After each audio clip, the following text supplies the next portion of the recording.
Dasar nelayan miskin, bikin susah aja kamu, Mas. Aku kira yang hilang ditelan ombak itu orang kaya.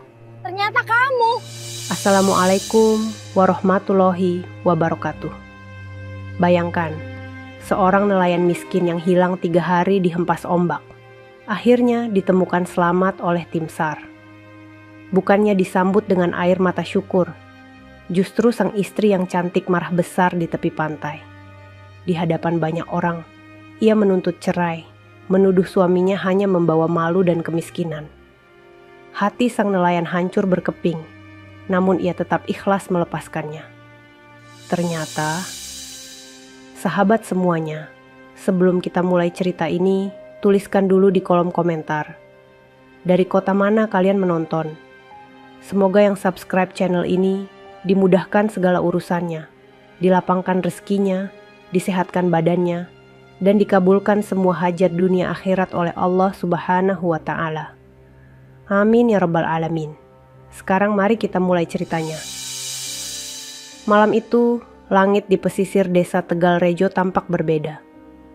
Awan hitam bergulung-gulung di ufuk barat, membawa kabar bahwa angin barat sebentar lagi datang.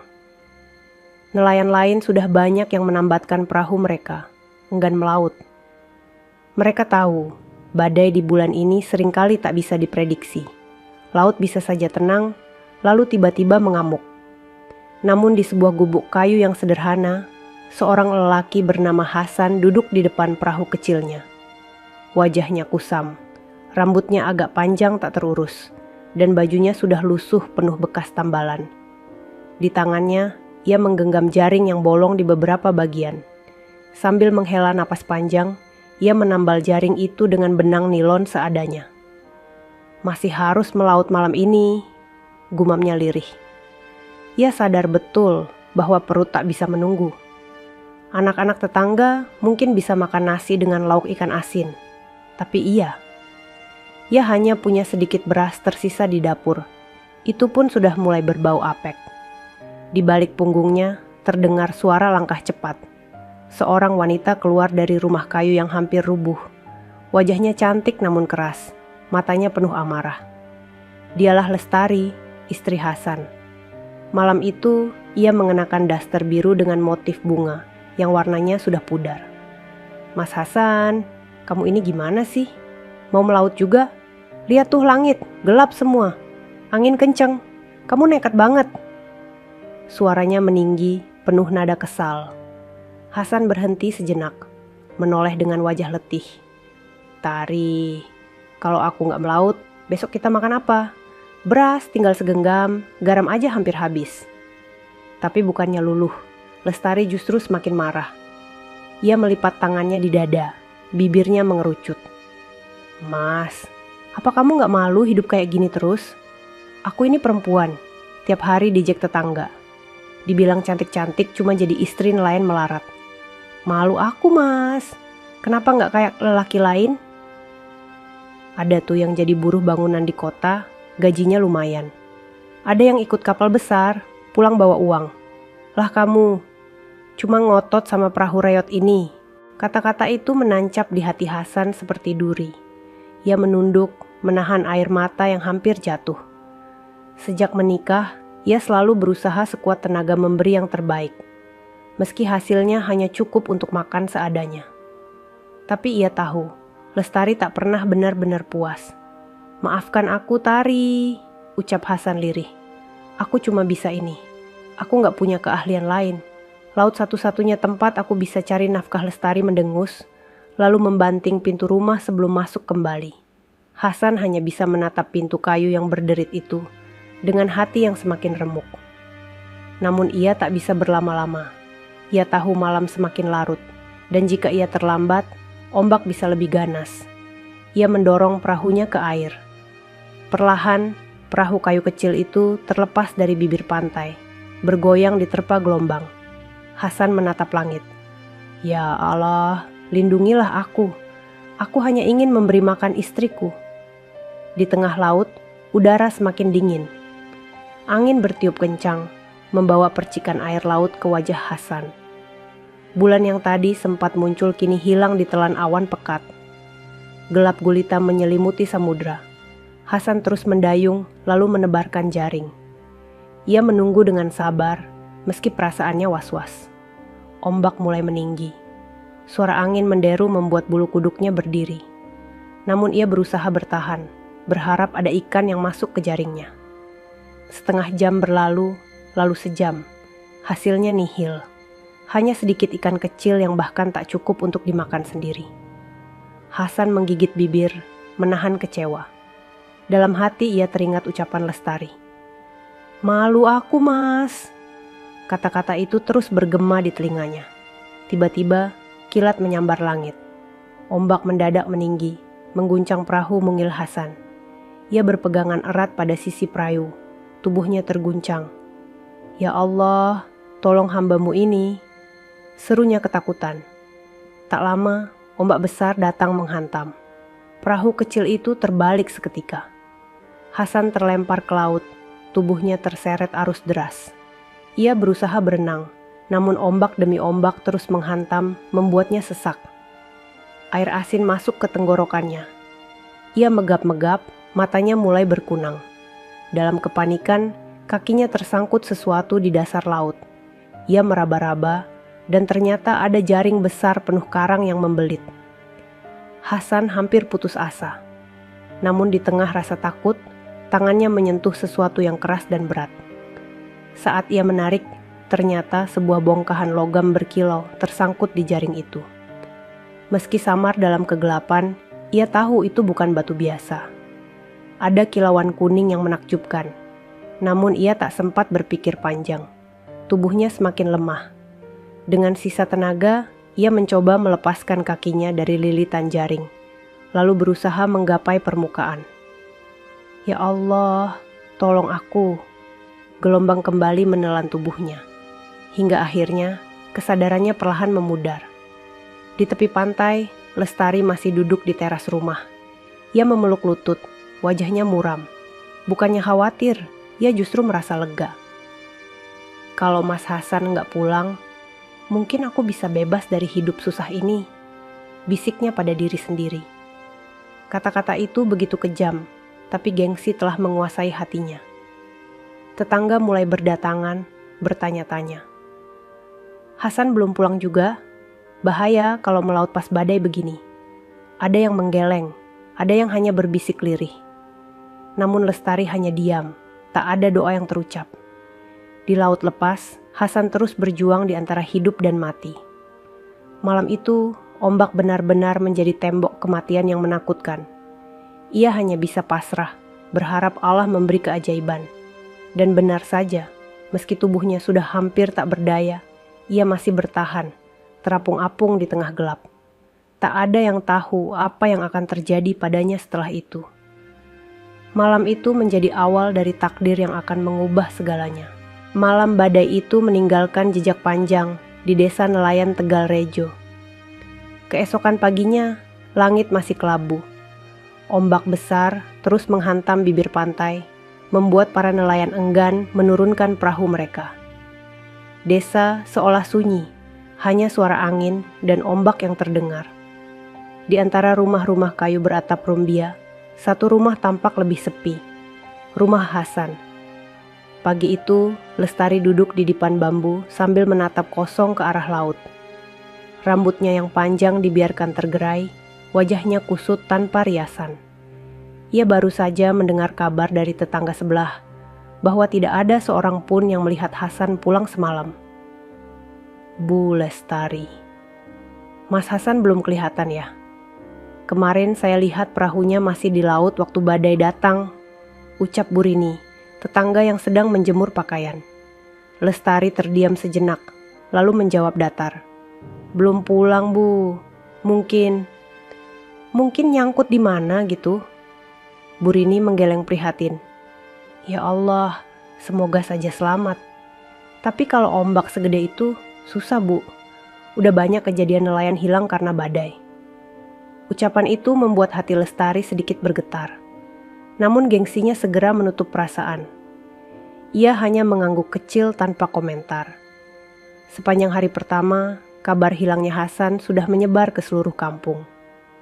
Beberapa tetangga ikut berkumpul di rumah Lestari. Sebagian menawarkan bantuan doa, sebagian hanya datang untuk memuaskan rasa ingin tahu.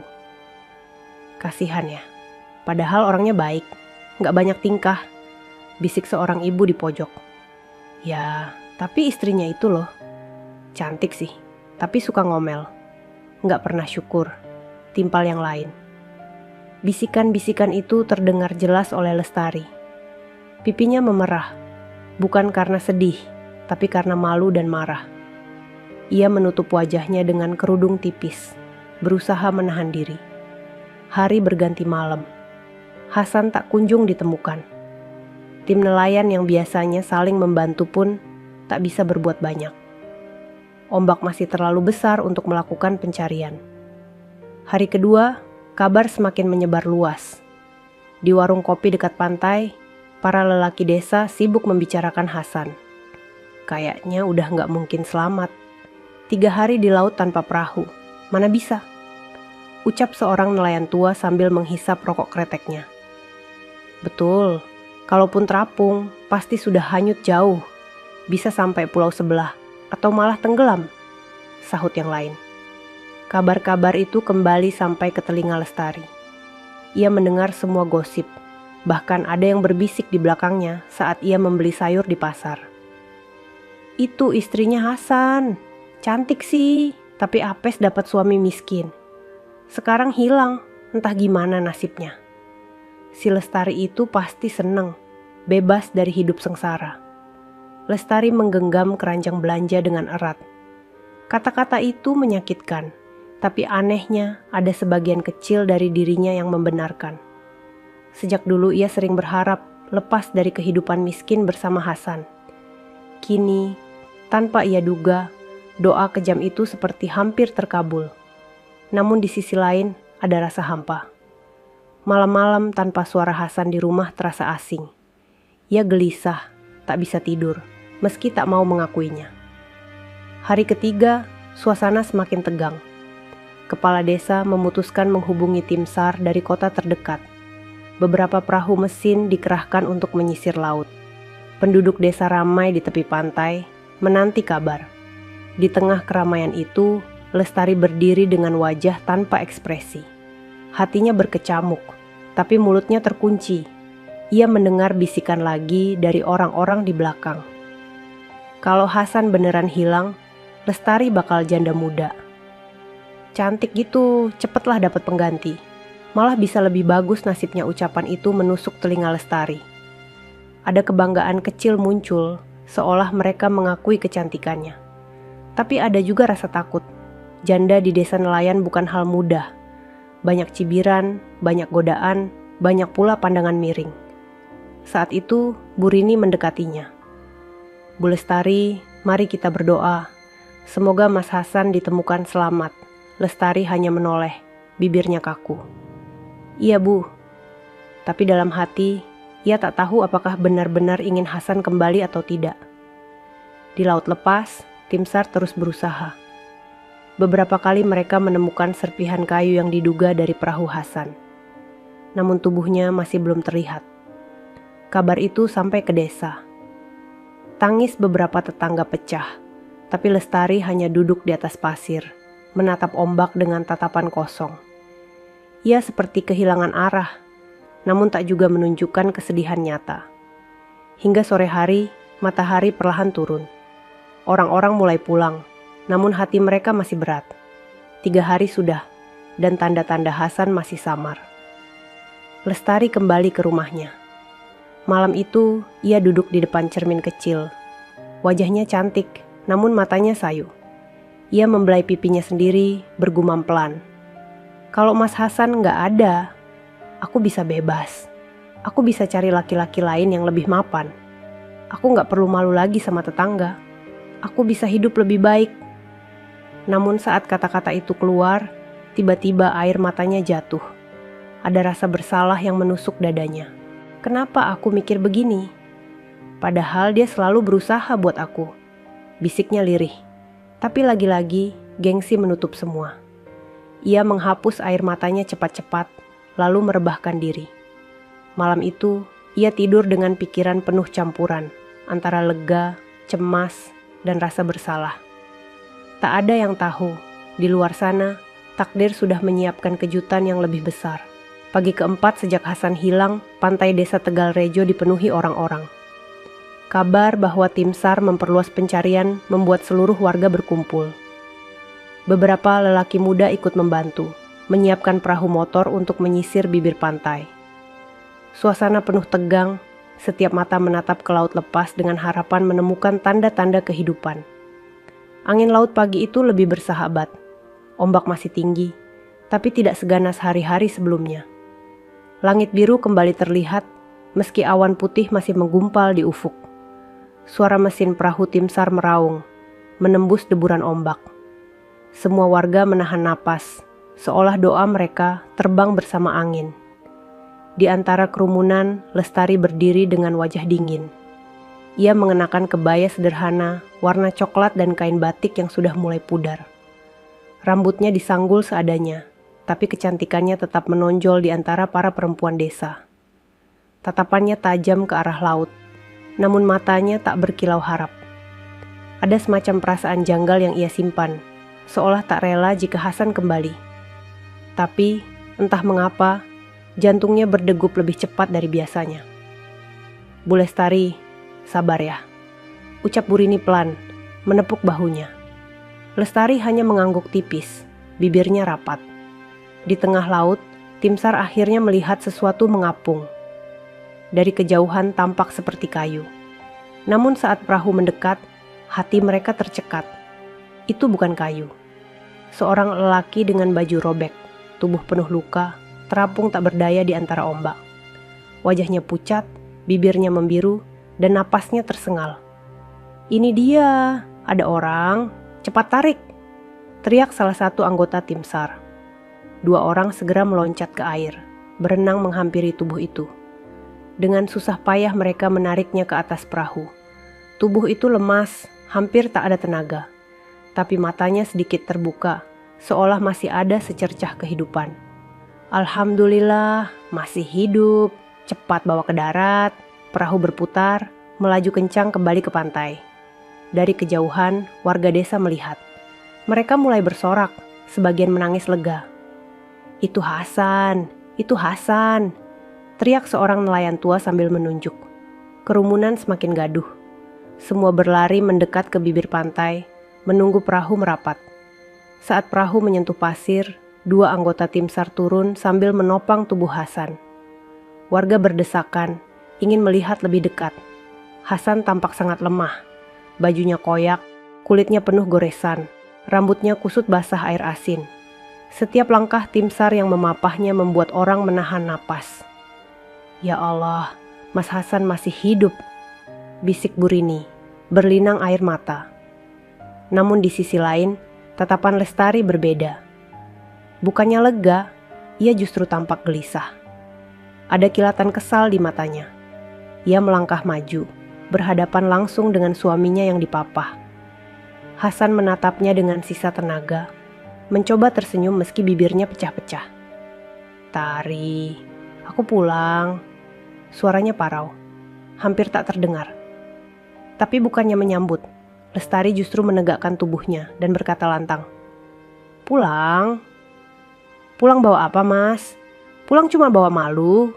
3 hari hilang, orang-orang kampung tak ngomongin aku. Sekarang balik, cuma dengan badan kosong begini." Orang-orang yang mendengar langsung terdiam. Suasana berubah kaku. Semua mata menatap Lestari tak percaya. Seorang bapak tua mencoba menengahi. "Bu, syukuri dulu dia masih hidup. Laut seganas itu bisa pulang aja sudah keajaiban." Tapi Lestari tidak peduli. Wajahnya merah karena emosi. Ia menunjuk Hasan yang terkulai. "Aku capek hidup miskin. Kamu pikir aku kuat terus-terusan jadi bahan ejekan tetangga? Lihat, 3 hari kamu hilang, aku ditertawakan orang. Malu aku, Mas. Aku gak mau lagi hidup begini. Lebih baik kita berpisah." Hasan tertegun. Dadanya terasa sesak. Ia ingin menjawab, tapi tenggorokannya kering. Air mata menggenang di pelupuknya. Di hadapan banyak orang, istrinya yang dulu ia cintai justru menghina dan menuntut cerai. "Lestari," Jangan bicara begitu. Suaranya nyaris tak terdengar, tapi cukup untuk membuat orang sekitar ikut menunduk sedih. Tim SAR yang memapahnya saling pandang, merasa kasihan. Salah satu dari mereka berkata lirih, "Pak, kita istirahatkan dulu, jangan dipaksa bicara." Tapi Hasan hanya menggeleng lemah. Ia menatap Lestari dengan mata sayu. Ada kepasrahan di sana. Ia tahu cintanya tak lagi punya tempat di hati wanita itu. Di antara kerumunan, bisik-bisik mulai terdengar. Kasihan banget Hasan, baru aja diselamatkan malah dihina. Perempuan kok tega sama suaminya sendiri. Gila, bukannya bersyukur, malah minta cerai. Bisikan itu tak membuat Lestari berhenti. Justru gengsinya semakin meninggi. Ia merasa harus menunjukkan bahwa dirinya tidak butuh lelaki miskin. Ia membalikkan badan, meninggalkan Hasan yang masih terkulai. Hasan memejamkan mata, air matanya jatuh. Di dalam hati ia berbisik, "Ya Allah, jika ini jalan yang Engkau pilih, aku ikhlas. Tapi kuatkan aku untuk melewati semua ini." Kerumunan perlahan bubar, namun cerita itu menyebar cepat ke seluruh desa. Malam itu, orang-orang masih membicarakan kejadian di pantai. Ada yang marah pada sikap Lestari, ada yang iba pada Hasan, ada pula yang menggeleng tak percaya. Sedangkan Hasan, setelah ditangani seadanya oleh tim SAR, ia memilih duduk diam di sudut rumah tua yang hampir roboh. Pandangannya kosong, pikirannya kacau, hatinya hancur, tapi ia tak ingin memperlihatkan kelemahan di depan orang lain. Di benaknya, terngiang terus ucapan Lestari. "Aku capek hidup miskin. Lebih baik kita berpisah." Ucapan itu menjadi luka yang jauh lebih perih daripada gelombang laut yang hampir merenggut nyawanya. Pagi itu, pantai Tegal Rejo kembali ramai. Warga masih membicarakan tentang Hasan yang selamat setelah 3 hari hilang di tengah laut. Suara deburan ombak berpadu dengan bisikan manusia yang berkumpul di sekitar rumah Hasan. Sebagian besar warga penasaran, ingin memastikan kabar bahwa sang nelayan masih hidup. Hasan duduk di tikar lusuh di teras rumah. Tubuhnya diselimuti kain tipis pemberian tim SAR. Wajahnya pucat, bibirnya kering, matanya sayu. Tubuhnya masih gemetar karena kelelahan. Tapi meski begitu, dalam hatinya ada secercah rasa syukur. Ia masih diberi kesempatan untuk menginjak tanah, untuk menghirup udara segar. Di sampingnya, Bu Rini datang membawa segelas air hangat dan bubur nasi. "Mas Hasan, coba diminum dulu. Perut kosongmu nggak bisa terus-terusan begini." Hasan tersenyum lemah. "Terima kasih, Bu." Ia mencoba menyuapkan sedikit bubur, meski tenggorokannya masih sakit. Tiba-tiba pintu rumah berderit keras. Dari dalam muncul Lestari, wajahnya tegang, matanya memandang tajam ke arah Hasan. Dengan langkah cepat, ia menghampiri suaminya yang tengah duduk lemah. "Mas," suaranya tajam, penuh amarah. "Aku sudah mikir semalaman. Aku gak bisa lagi hidup kayak gini. Kamu lihat dirimu. 3 hari hilang, pulang-pulang cuma jadi bahan omongan orang sekampung. Kamu bikin malu aku, Mas." Hasan terdiam. Hatinya mencelos mendengar kata-kata itu. Tangannya yang tadi menggenggam mangkuk bubur bergetar. Ia menoleh, menatap istrinya dengan tatapan memohon. "Tari, aku selamat ini sudah mukjizat Allah. Kenapa kamu malah?" "Diam, Mas." Lestari memotong dengan suara lantang, hingga membuat beberapa tetangga yang mendengar tercengang. "Aku capek jadi istrimu. Aku cantik, Mas. Banyak yang bilang aku pantas dapat hidup lebih baik. Tapi apa yang kamu kasih? Rumah reyot, perut lapar, hutang di warung. Semua orang ngejek aku, Mas. Mereka bilang aku bodoh mau ikut lelaki miskin." Kata-kata itu seperti anak panah yang menancap langsung di dada Hasan. Ia menunduk, air matanya jatuh tanpa bisa ditahan. Tetangga sekitar mulai bergumam. "Astagfirullah, tega banget si Lestari. Kasihan Hasan, bukannya didukung malah dipermalukan." Namun Lestari tidak peduli. Ia justru semakin meninggikan suaranya. "Aku gak mau lagi hidup jadi bahan tertawaan. Aku mau cerai, Mas. Mulai hari ini, Aku gak mau lagi ada hubungan sama kamu. Lebih baik aku hidup sendiri daripada terus sengsara kayak gini. Hasan menatapnya, matanya basah. Tari, kenapa kamu tega bilang begitu di depan orang banyak? Aku selalu berusaha, meski hasilnya sedikit. Aku gak pernah sekalipun bermalas-malasan. Aku melaut meski ombak besar, hanya untuk kita. Tapi kamu malah buang aku begitu saja. Wajah Lestari tetap keras. Usaha apa? Hasilmu gak pernah cukup. Aku butuh lebih dari sekadar makan nasi sama ikan asin, Mas. Aku ingin hidup layak, punya rumah bagus, punya pakaian pantas. Kamu gak akan pernah bisa kasih itu. Kerumunan semakin ramai. Beberapa orang mencoba menenangkan. Bu Lestari, sabar dulu. Jangan begitu. Mas Hasan baru selamat dari maut. Bersyukur dulu. Tapi Lestari tak bergeming. Ia justru menunjuk Hasan di depan semua orang. Aku gak mau hidup sama dia lagi. Mulai sekarang, aku bukan istrinya. Dengar semua orang, aku malu punya suami kayak dia. Suasana hening seketika. Hanya terdengar suara debur ombak dan tangisan kecil anak-anak yang ketakutan mendengar teriakan. Hasan merasa dadanya seperti diremuk. Ia berusaha bangkit meski tubuhnya masih lemah. Dengan suara parau ia berkata, "Kalau itu maumu, Tari, aku ikhlas. Kalau memang kamu merasa hina hidup bersamaku, aku relakan." Mulai sekarang kamu bebas. Air matanya jatuh deras. Ia tak sanggup lagi menahan. Lestari memalingkan wajah, berdiri dengan tangan terlipat. Ia merasa menang, merasa gengsinya terjaga. Tetangga mulai berbisik, "Ya Allah, tegas sekali perempuan itu." Hasan orang sabar, tapi istrinya benar-benar astagfirullah. Cepat atau lambat dia pasti menyesal. Bu Rini mendekat, menepuk bahu Hasan dengan lembut. "Sabar, Mas. Allah selalu bersama orang yang terzalimi." Hasan hanya mengangguk, menatap ke tanah. Hatinya hancur, tapi ia mencoba menerima kenyataan. Ia tahu, cinta yang ia berikan tak lagi berharga di mata Lestari. Hari itu, di hadapan banyak orang, sebuah rumah tangga runtuh. Bukan karena kematian, tapi karena gengsi dan ketamakan yang mengalahkan rasa syukur. Hasan menutup matanya sejenak, lalu berbisik lirih, "Ya Allah, kuatkan hamba-Mu. Jika ini jalan yang harus aku jalani, aku pasrah." Dan di balik segala hinaan yang menimpa dirinya, Hasan tidak tahu bahwa takdir sedang menyiapkan sesuatu yang jauh lebih besar untuk membalas kesabaran itu. Mentari sore itu jatuh condong ke barat. Sinarnya memantul di permukaan laut yang bergelombang tenang. Pantai Tegal Rejo ramai oleh orang-orang yang masih membicarakan kisah Hasan. Beberapa anak kecil berlarian di pasir, sementara para ibu duduk berkelompok membicarakan apa yang terjadi pagi tadi. Bagi mereka, peristiwa seorang istri yang berani menghina suaminya di depan orang sekampung adalah aib besar sekaligus kejutan yang sulit dipercaya. Hasan duduk di tepi pantai, bersandar pada batang pohon kelapa yang miring. Tubuhnya masih lemah, nafasnya pendek-pendek. Namun pikirannya jauh lebih lelah.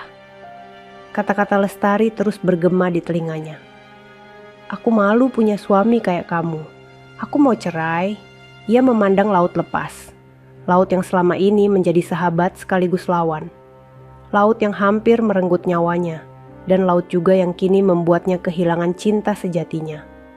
Angin sore bertiup pelan, membawa aroma asin dan dingin yang menusuk tulang.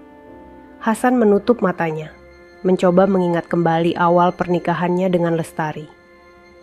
Wajahnya yang dulu ceria, senyumnya yang manis saat pertama kali ia ajak menikah, dan janji-janji sederhana di pelaminan yang hanya dihiasi janur dan kursi bambu. Semua kenangan itu kini terasa jauh, seperti mimpi yang hancur berkeping. Tak lama kemudian, langkah cepat terdengar dari arah kampung. Lestari datang dengan wajah keras, ditemani oleh 2 orang saudara laki-lakinya. Warga yang melihat langsung mendekat, ingin tahu apa yang akan terjadi. "Mas Hasan," suara Lestari lantang, menembus riuh rendah bisik-bisik orang. "Aku sudah bulat dengan keputusanku. Aku mau cerai sekarang juga. Aku nggak mau menunda lagi. Hasan tertegun. Dadanya bergetar hebat. Ia menunduk, mencoba mencari kekuatan dalam doa. Salah satu saudara Lestari menatapnya tajam. Hasan, kamu dengar sendiri. Adikku nggak mau lagi sama kamu. Lebih baik selesaikan sekarang warga berkerumun. Sebagian mencoba menenangkan. Sabar dulu Bu, jangan gegabah. Mas Hasan baru saja pulang dari maut. Nggak tega kami lihat begini. Namun Lestari tetap tegak, matanya dingin. Aku nggak peduli, aku nggak bisa lagi hidup miskin. Aku nggak mau jadi bahan ejekan orang. Aku minta cerai. Titik. Hasan menghela napas panjang. Ia menatap wajah Lestari yang dulu begitu dicintainya. Dengan suara parau ia berkata, kalau itu maumu, Tari, aku ikhlas. Aku nggak bisa memaksa hatimu. Aku ceraikan kamu dengan ikhlas suasana hening. Ombak yang pecah di pantai seolah menjadi saksi bisu.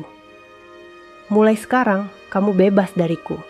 Semoga kamu bahagia dengan pilihanmu, lanjut Hasan. Air mata mengalir di pipinya, namun bibirnya bergetar menahan isak. Lestari menegakkan dagu, mencoba menutupi kegugupan yang sebenarnya muncul sesaat. Ia berpaling, berjalan menjauh tanpa menoleh lagi. Warga yang menyaksikan terdiam, beberapa menitikan air mata. Ada yang berbisik lirih. Ya Allah, tegas sekali. Lelaki sabar seperti Hasan diperlakukan seperti ini. Bu Rini berlari mendekat, memeluk Hasan yang terduduk lemas. Sabar Mas, Allah tahu hatimu. Allah tahu usaha dan ikhlasmu. Percayalah, semua ini pasti ada hikmahnya. Hasan hanya mengangguk pelan.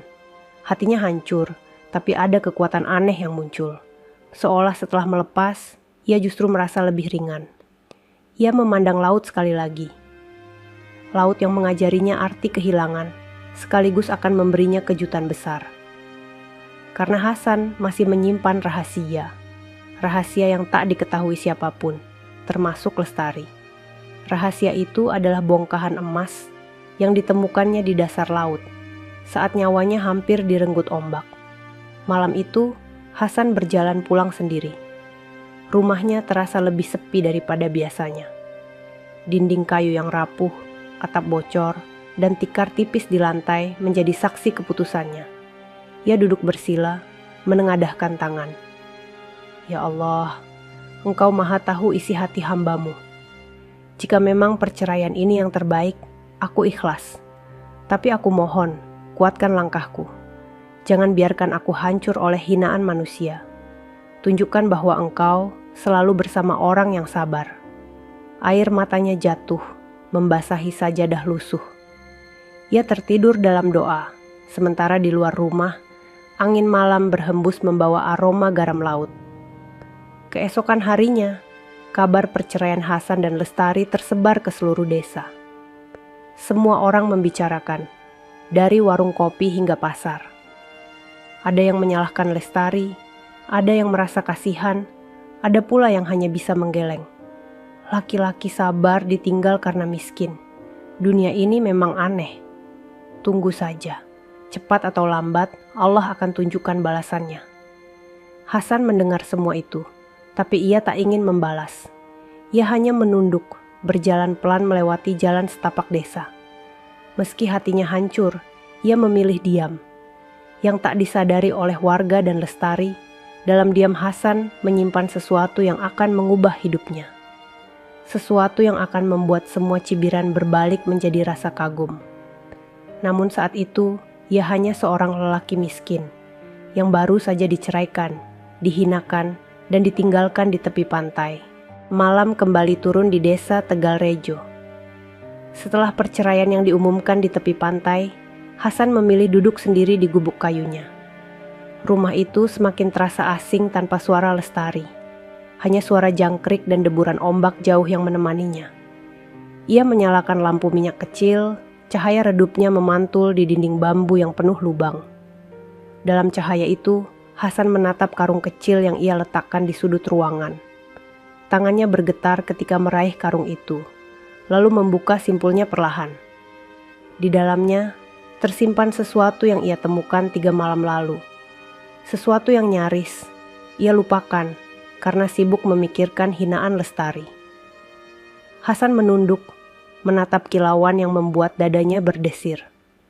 Sebuah bongkahan logam berwarna kuning keemasan, seukuran kepalan tangan, beratnya tak masuk akal. Kilauan itu memantul ke wajah Hasan, membuat matanya basah. Ia berbisik lirih, "Ya Allah, apakah ini pertanda? Saat nyawaku hampir engkau ambil, engkau titipkan sesuatu sebesar ini kepadaku." Ingatan itu kembali berputar jelas di kepalanya. Malam badai, ketika tubuhnya terseret ombak dan kakinya terjerat jaring.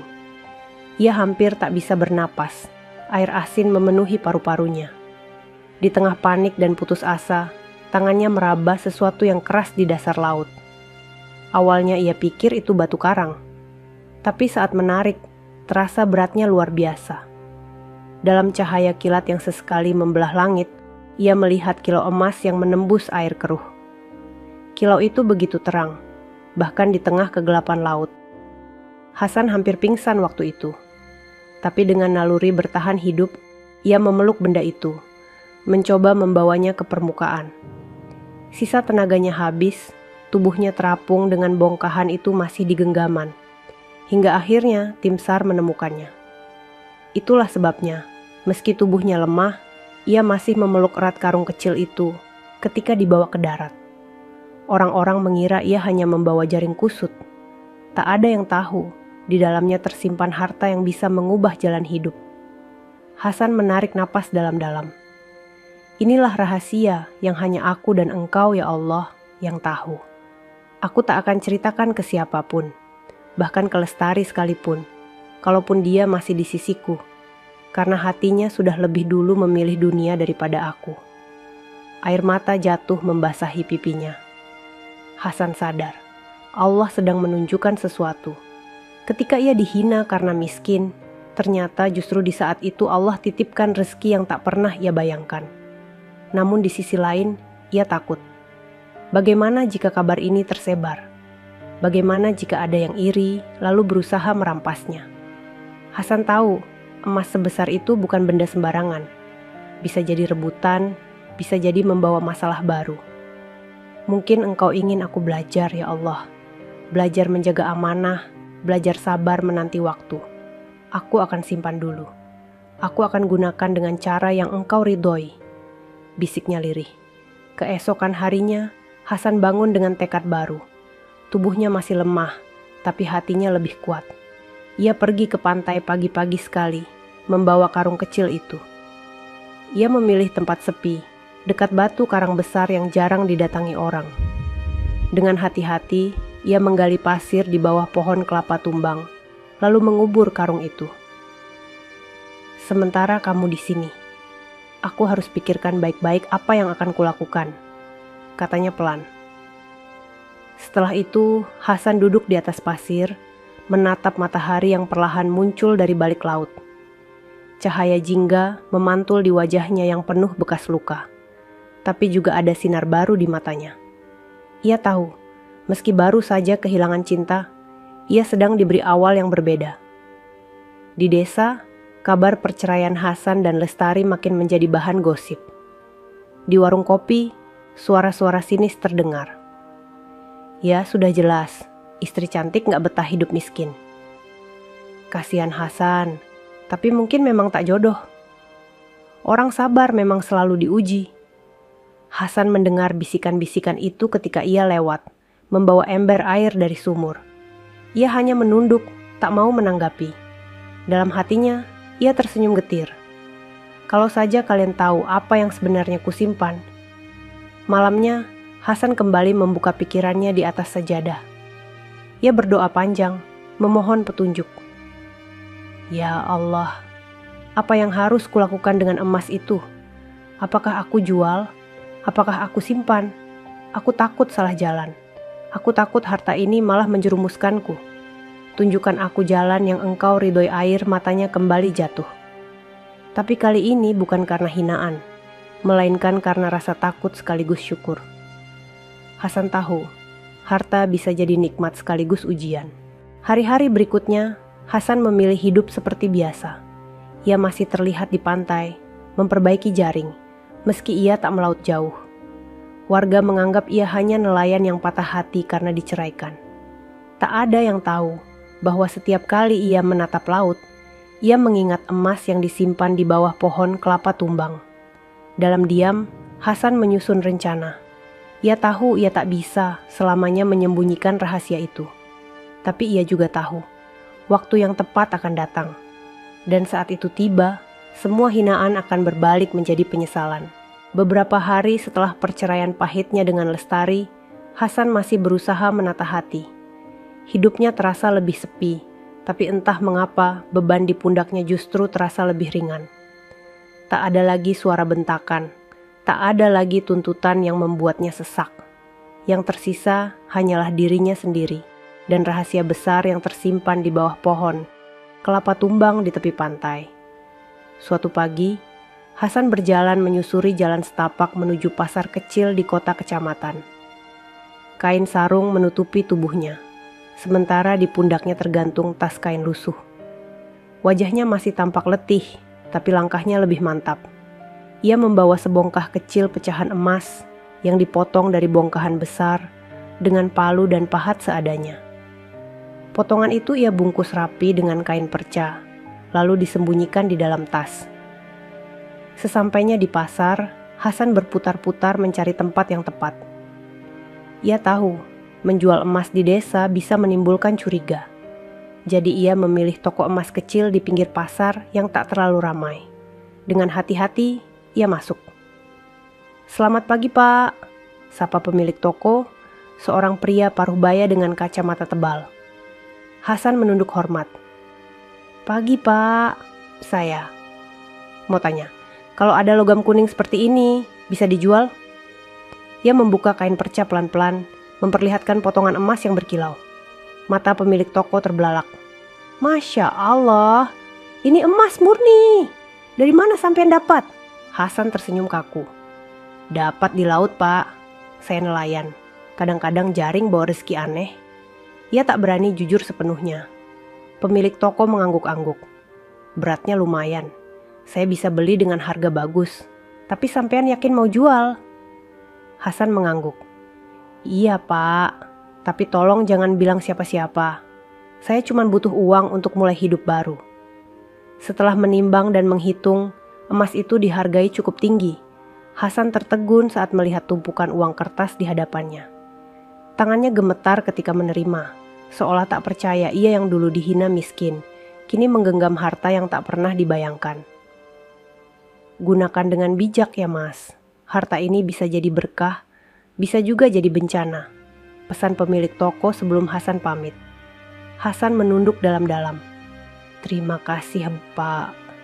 Saya akan ingat itu." Dengan uang di tangan, Hasan pulang ke desanya. Ia sengaja tidak menunjukkan apa-apa. Ia masih tinggal di rumah reotnya, masih memakai pakaian lusuh, dan masih pergi ke pantai seperti biasa. Hanya saja, kini ada semangat baru di matanya. Malamnya, Hasan duduk di ruang tamu kecilnya, menghitung uang dengan hati-hati. "Ya Allah, aku tidak pernah mimpi bisa punya uang sebanyak ini. Tapi aku takut kalau salah langkah. Tunjukkan jalan yang benar." Ia lalu menyimpan uang itu di tempat rahasia. Sebagian ia belikan beras, lauk, dan kebutuhan sehari-hari. Untuk pertama kalinya setelah sekian lama, dapurnya penuh dengan makanan. Hasan memasak sendiri malam itu, menikmati sepiring nasi hangat dengan ikan bakar sederhana. Air matanya menetes, bukan karena sedih, tapi karena rasa syukur yang meluap. Hari-hari berikutnya, Hasan mulai memikirkan langkah besar. Ia tak ingin harta ini hanya habis untuk kesenangan sesaat. Ia ingin menggunakannya untuk mengubah hidupnya, bahkan hidup orang lain. Maka ia memutuskan untuk memperbaiki perahunya terlebih dahulu. Ia memanggil tukang kayu di desa, memesan papan baru, dan memperkuat perahu kecilnya. Orang-orang desa mulai bertanya-tanya. "Loh, kok Hasan bisa punya uang buat benerin perahu?" Katanya baru diceraikan. Malah sekarang bangun perahu. Hasan hanya tersenyum menanggapi. Ia tak mau menjelaskan apapun. biarlah waktu yang menjawab semua. Tak lama, ia membeli mesin perahu bekas, tapi masih kuat. Dengan mesin itu, ia bisa melaut lebih jauh dan lebih cepat. Para nelayan lain melongo melihat perahu Hasan, kini tampak berbeda. Perubahan Hasan semakin nyata ketika ia mulai pulang membawa hasil tangkapan lebih banyak. Ikan-ikannya segar, jumlahnya jauh lebih banyak dibanding nelayan lain. Ia tak lagi menjual di pasar desa, melainkan langsung ke pengepul besar di kota. Uang yang ia dapat semakin bertambah.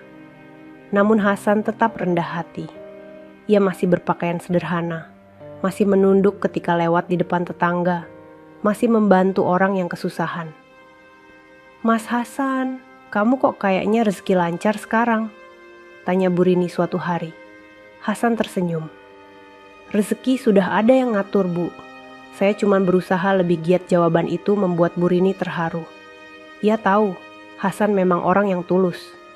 Di sisi lain, kabar tentang Hasan yang mulai bangkit sampai juga ke telinga Lestari. Saat itu ia sedang duduk di teras rumah orang tuanya. Wajahnya lesu. Seorang tetangga datang, bercerita sambil tersenyum. "Bu Lestari, tahu nggak? Mas Hasan sekarang perahunya udah ada mesin. Tangkapannya banyak sekali. Katanya jual langsung ke kota." Wah, cepet banget rezekinya. Mata Lestari terbelalak. Ia tak percaya apa yang ia dengar. Hatinya panas, tapi ia mencoba menutupi. Paling cuma cerita dilebih-lebihkan, ucapnya ketus. Namun dalam hatinya, rasa penyesalan mulai menetes. Ia ingat saat Hasan memohon-mohon agar ia tetap bersamanya. Tapi gengsinya membuat ia menolak. Kini, satu demi satu kabar keberhasilan Hasan datang, menusuk batinnya. Hasan, di sisi lain, terus berdoa setiap malam. Ia tak mau sombong. Ia tahu betul semua ini bukan hasil tenaganya semata, melainkan anugerah Allah. Dalam sujudnya, ia selalu berkata, "Ya Allah, aku mohon jangan biarkan harta ini membuatku lupa." Jadikan ia jalan untuk berbuat baik, hari-hari berjalan. Hasan mulai dikenal sebagai nelayan yang sukses.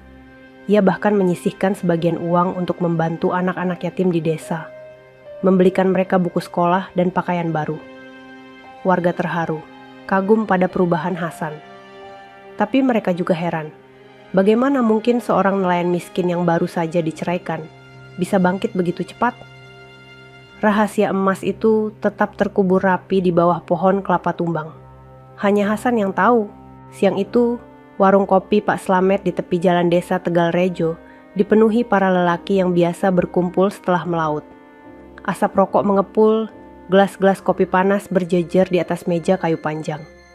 Perbincangan mereka kali ini tak jauh-jauh dari satu nama, Hasan. Kalian dengar kabar nggak?" kata Pak Slamet sambil mengaduk kopi hitamnya. "Apa tuh?" sahut seorang nelayan tua. "Hasan sekarang tiap pulang melaut bawaannya banyak banget. Katanya langsung dijual ke kota, bukan di pasar sini lagi." Seorang pemuda tertawa kecil. "Walah, beneran tuh. Dulu dia selalu pulang cuma bawa ikan kecil-kecil."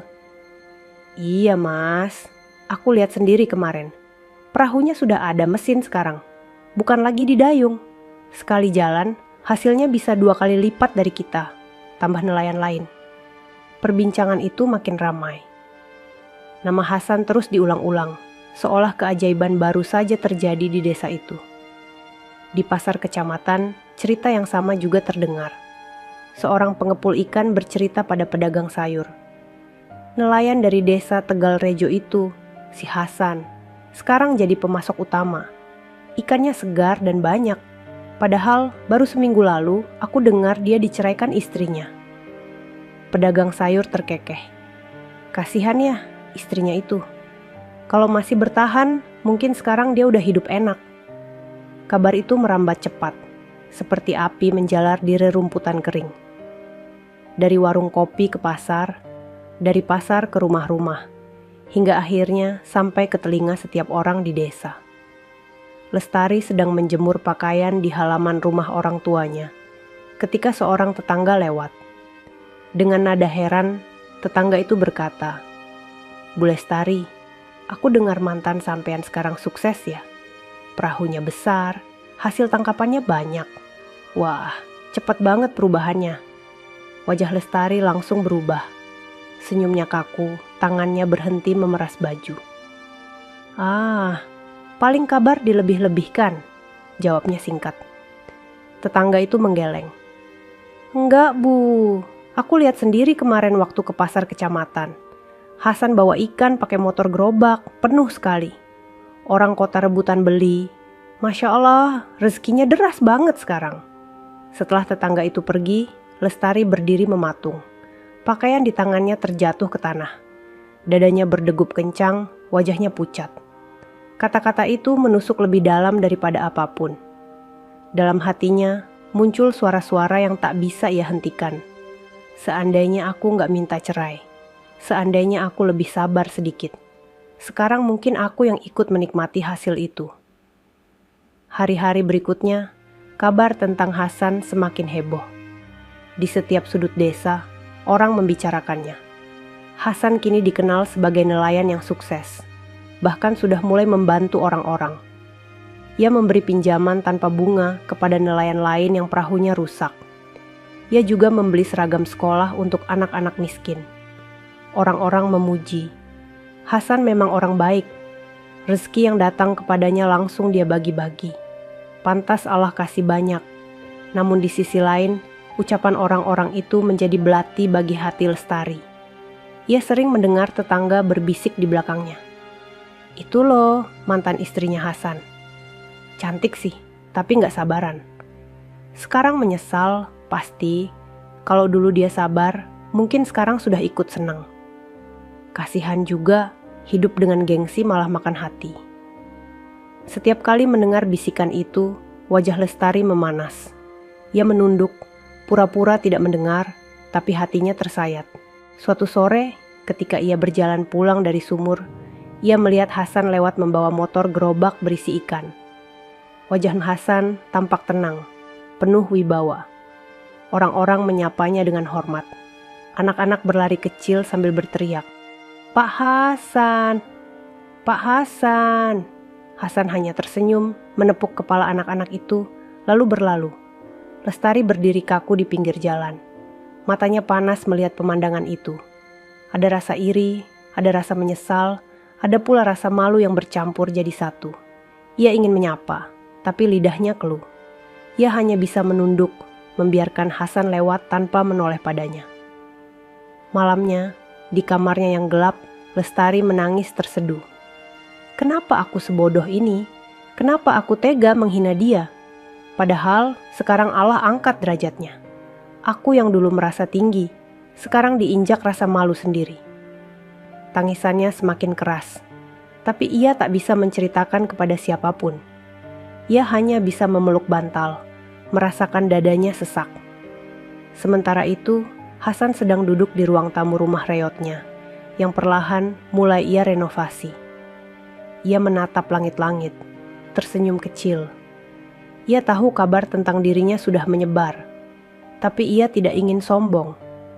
Ia hanya ingin terus melangkah, membuktikan bahwa sabar dan ikhlas akan selalu berbuah manis. Keesokan harinya, seorang lelaki desa berkata pada istrinya, "Aku yakin, cepat atau lambat, Lestari nggak akan kuat. Dia pasti menyesal."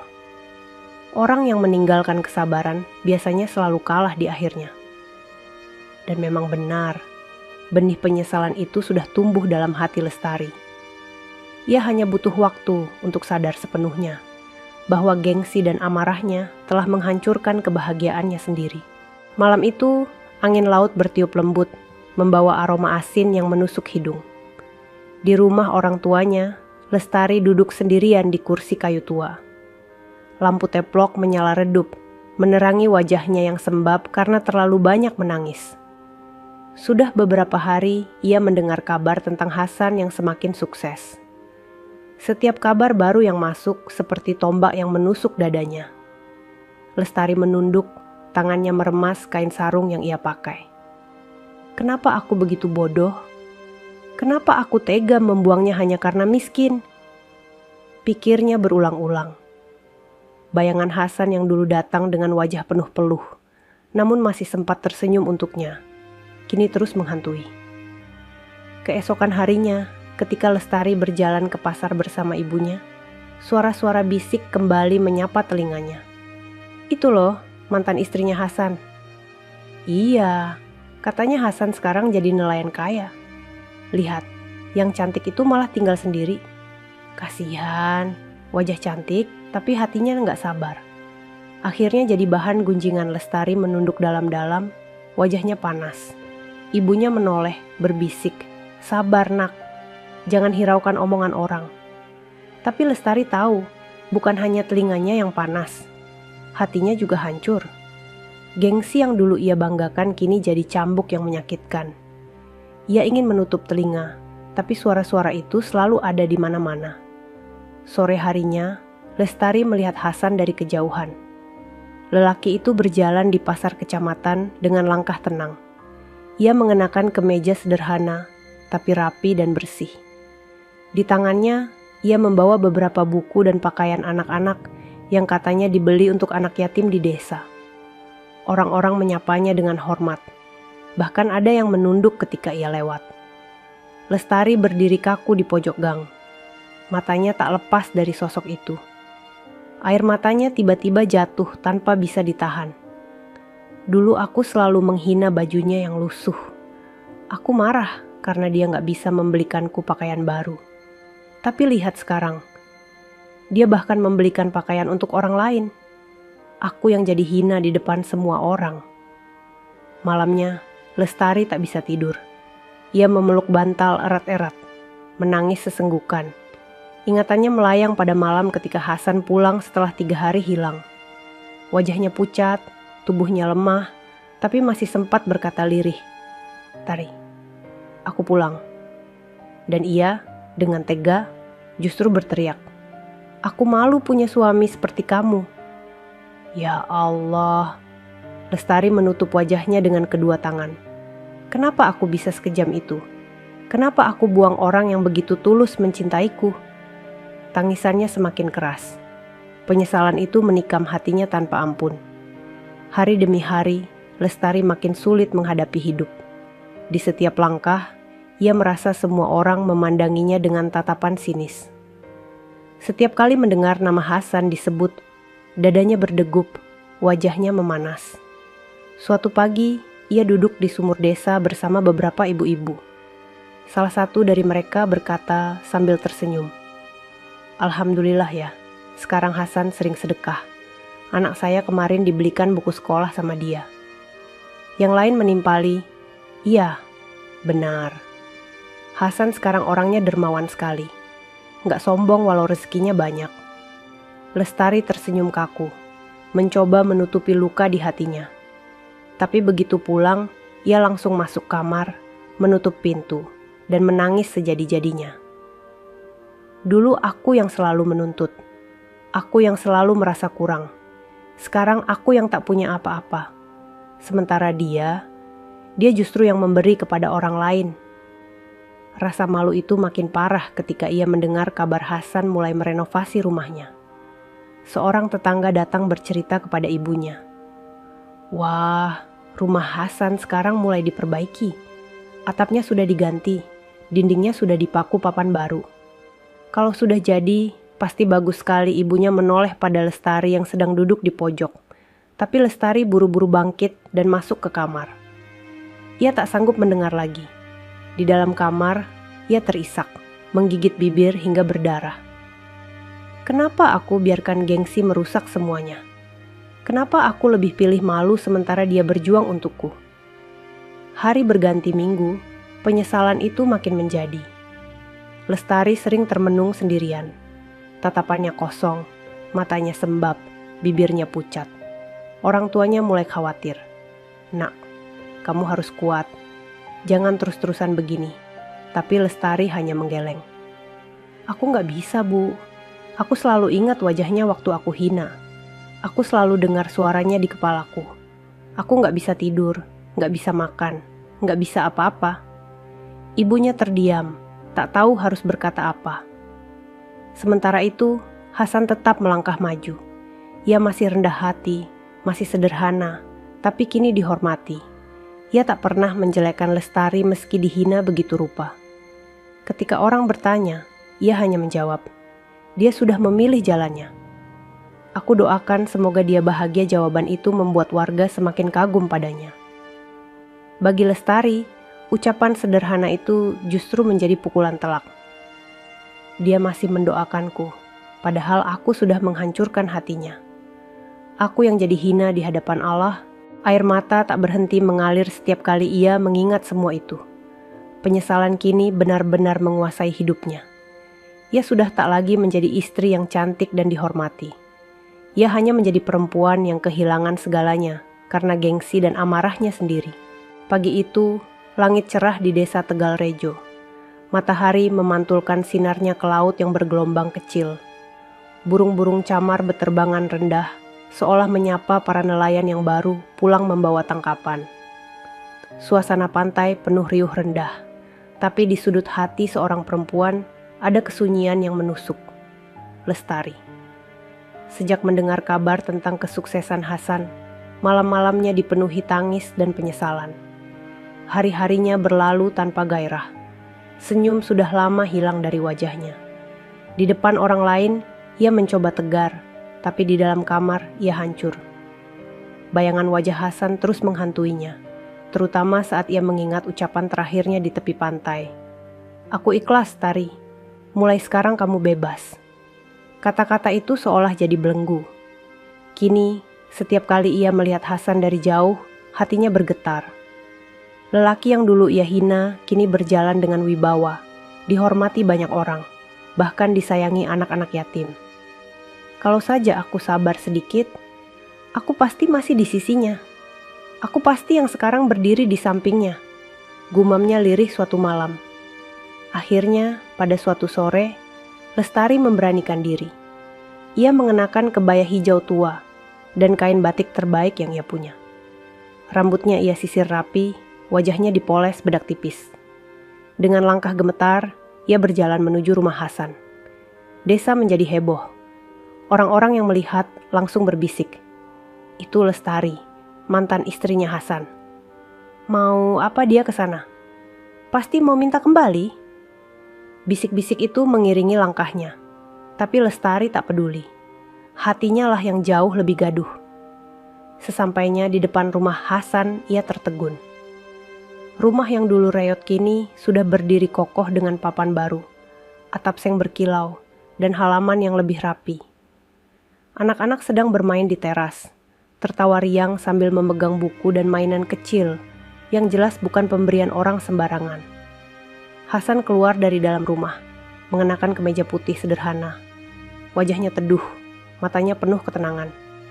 Begitu melihat Lestari, ia terdiam sejenak. Tari, suaranya pelan, penuh heran. Lestari menunduk dalam-dalam, suaranya bergetar. Mas, aku datang untuk bicara. Hasan mempersilakan duduk di bangku kayu di teras. Udara sore terasa berat. Suasana hening sejenak sebelum Lestari akhirnya membuka suara. Mas Hasan, aku tahu aku salah. Aku sudah menghina, aku sudah membuangmu. Aku buta karena gengsi. Tapi sekarang aku sadar, Mas. Aku gak bisa hidup tanpa kamu. Tolong, izinkan aku kembali. Kita rujuk, Mas. Aku janji gak akan seperti dulu lagi. Air matanya jatuh, membasahi pipinya yang pucat. Hasan menatapnya lama. Hatinya bergetar. Ia masih ingat betul betapa dalam luka yang ia terima. Namun ia juga tahu, Lestari sedang didera penyesalan. Dengan suara tenang, Hasan berkata, Tari, aku sudah memaafkanmu sejak hari itu. Aku tidak pernah menyimpan dendam. Aku hanya berpikir, mungkin memang begitulah jalan Allah. Aku harus kehilanganmu dulu supaya aku bisa belajar arti ikhlas. Tapi Mas. Lestari menyela, suaranya lirih. Aku janji akan berubah. Aku janji akan bersyukur dengan apapun. Tolong beri aku kesempatan sekali lagi. Hasan menunduk, matanya berkaca-kaca. Namun ketika ia kembali menatap Lestari, ada ketegasan di wajahnya. Tari, kesempatan itu sudah ada dulu. Aku sudah memberikan seluruh cintaku, seluruh tenagaku, meski aku miskin. Tapi kamu memilih membuangku di depan semua orang. Kamu memilih gengsi daripada sabar. Dan sejak hari itu, hatiku sudah mati untukmu. Air mata Lestari mengalir deras. Mas, jangan bilang begitu. Aku mohon. Aku menyesal. Hasan menggeleng pelan. Aku bukan lagi lelaki yang sama seperti dulu. Aku sekarang punya jalan hidup baru. Allah sudah tunjukkan aku cara lain untuk melangkah. Aku tidak bisa kembali ke masa lalu, Tari. Aku sudah ikhlas melepaskanmu. Orang-orang desa yang sejak tadi mengintip dari kejauhan berbisik-bisik. Hasan tegas sekali. Kasihan Lestari. Tapi itu memang salahnya sendiri. Begitulah, penyesalan selalu datang terlambat. Lestari menutup wajahnya dengan kedua tangan, terisak keras. Ya Allah, apa yang sudah kulakukan? Hasan berdiri, menatapnya dengan iba. Aku doakan kamu menemukan jalanmu, Tari. Semoga Allah ampuni dosamu dan beri kamu kebahagiaan dengan caramu sendiri. Tapi bersamaku, itu sudah tidak mungkin. Ucapan itu membuat hati Lestari runtuh. Tubuhnya lemas, lututnya gemetar. Ia hampir terjatuh jika tidak ditopang bangku kayu. Dengan langkah tertatih, Lestari akhirnya meninggalkan rumah Hakwa Hasan. Matanya bengkak, hatinya hancur. Jalan desa yang ia lalui terasa panjang dan berat. Orang-orang menatapnya dengan berbagai ekspresi. Ada yang iba, ada yang mencibir. Malam itu, Lestari kembali menangis di kamarnya. Tangis yang lebih dalam daripada sebelumnya. Karena kali ini, bukan hanya penyesalan yang ia rasa, tapi juga kenyataan pahit bahwa tak ada jalan kembali. Sementara itu, Hasan duduk di teras rumahnya, memandang langit malam yang dipenuhi bintang. Ia menarik napas panjang, lalu berdoa dalam hati. Ya Allah, Engkau tahu aku masih mencintainya, tapi Engkau juga tahu aku sudah ikhlas. Jadikan aku kuat untuk melangkah, jangan biarkan aku goyah. Di wajahnya ada senyum kecil yang tenang. Hasan tahu, hidupnya baru saja benar-benar dimulai. Sejak pertemuannya dengan Lestari sore itu, Hasan duduk lama di teras rumahnya. Malam telah larut, suara jangkrik beradu dengan deburan ombak yang terdengar dari kejauhan. Lampu minyak di dalam rumah masih menyala, cahayanya temaram. Hasan menatap kosong ke halaman yang baru saja ia rapikan dengan tangannya sendiri. Perasaan di dadanya campur aduk. Di satu sisi, ia masih merasakan luka lama ketika dihinakan di depan orang banyak. Di sisi lain, ada semacam kelegaan, karena akhirnya ia bisa menolak Lestari dengan tenang. Ia sadar, yang dipertaruhkan bukan hanya hatinya, tapi harga dirinya sebagai seorang lelaki. Ya Allah, bisiknya pelan. Aku dulu hampir kehilangan diriku sendiri karena hinaan manusia. Tapi Engkau tunjukkan bahwa harga diri sejati bukan pada harta, bukan pada penampilan, tapi pada keikhlasan hati. Air matanya menetes, namun kali ini bukan air mata putus asa. Itu air mata yang membersihkan luka batinnya sedikit demi sedikit. Keesokan harinya, Hasan bangun lebih pagi dari biasanya. Ia berwudu, lalu sholat subuh dengan tenang. Setelah itu, ia melangkah ke pantai dengan semangat baru. Para nelayan lain yang sudah siap melaut menyapanya. Mas Hasan, pagi sekali hari ini, kata salah satu dari mereka. Hasan tersenyum. Alhamdulillah, pagi ini udara cerah. Rezeki bisa datang kapan saja, para nelayan menatapnya dengan kagum. Dulu Hasan hanya dikenal sebagai nelayan miskin, yang hidupnya pas-pasan. Tapi kini, ada aura berbeda dalam dirinya. Ia tidak lagi menunduk karena malu, melainkan menatap lurus ke depan dengan percaya diri. Hari itu, Hasan melaut dengan perahu barunya. Mesin meraung pelan, membelah ombak dengan gagah. Angin laut menerpa wajahnya, membawa aroma asin yang dulu sering ia benci karena identik dengan penderitaan. Kini, aroma itu terasa berbeda. Seperti pengingat bahwa lautanlah yang memberi jalan hidup baru untuknya. Ketika ia menebar jaring, ia berbisik, "Aku bukan lagi lelaki yang hanya mengandalkan belas kasihan. Aku adalah nelayan yang bisa berdiri di atas kakiku sendiri." Dan benar saja, jaringnya penuh ketika ia tarik. Ikan-ikan menggelapar, memantulkan sinar matahari pagi. Hasan tersenyum puas. Kali ini bukan hanya hasil tangkapan yang ia dapat, tapi juga rasa percaya diri yang selama ini hilang. Di desa, orang-orang mulai melihat perubahan itu dengan mata kepala sendiri. Hasan tak hanya sukses secara materi, tapi juga lebih dihormati. Ia sering membantu tetangga yang kesulitan. Jika ada anak yang tak mampu membeli buku, Hasan diam-diam menitipkan uang ke guru mereka. Jika ada tetangga sakit, ia menyumbang biaya obat tanpa banyak bicara. Masya Allah, Hasan ini benar-benar beda sekarang, kata Bu Rini kepada tetangga lain. Betul, tapi yang paling aku kagumi, dia gak pernah sombong. Masih sama seperti dulu, rendah hati dan baik hati. Sementara itu, Lestari mendengar semua kabar itu dari balik dinding rumah orang tuanya. Setiap kali ada orang menyebut nama Hasan, dadanya perih. Tapi ia juga tidak bisa menutup telinga. Hati kecilnya makin menyesal, namun tak ada lagi jalan kembali. Hasan sudah menolak dengan tegas, dan kini ia hanya bisa menyaksikan dari jauh. Malam-malamnya diisi tangis, siangnya diisi rasa malu. Harga dirinya yang dulu tinggi, kini justru jatuh ke dasar. Ia merasa seperti bayangan yang tak punya cahaya. Hasan, di sisi lain, semakin yakin. Ia mulai berpikir untuk melangkah lebih jauh. Ia tidak ingin hanya jadi nelayan yang hidup berkecukupan. Ia ingin memberi manfaat lebih luas. Ia mulai berdiskusi dengan beberapa tetua desa. "Pak Lurah," kata Hasan suatu malam di balai desa, "bagaimana kalau kita bentuk koperasi nelayan? Supaya hasil tangkapan kita bisa dijual bersama, dan harga tidak dipermainkan tengkulak." Pak Lurah menatapnya kagum. "Hasan, idemu bagus sekali. Dulu kamu hanya diam, sekarang pikiranmu jauh ke depan." Hasan tersenyum. "Saya belajar, Pak. Hidup ini gak cukup hanya bertahan. Kita harus maju bersama." Ucapan itu membuat orang-orang desa semakin menghormatinya.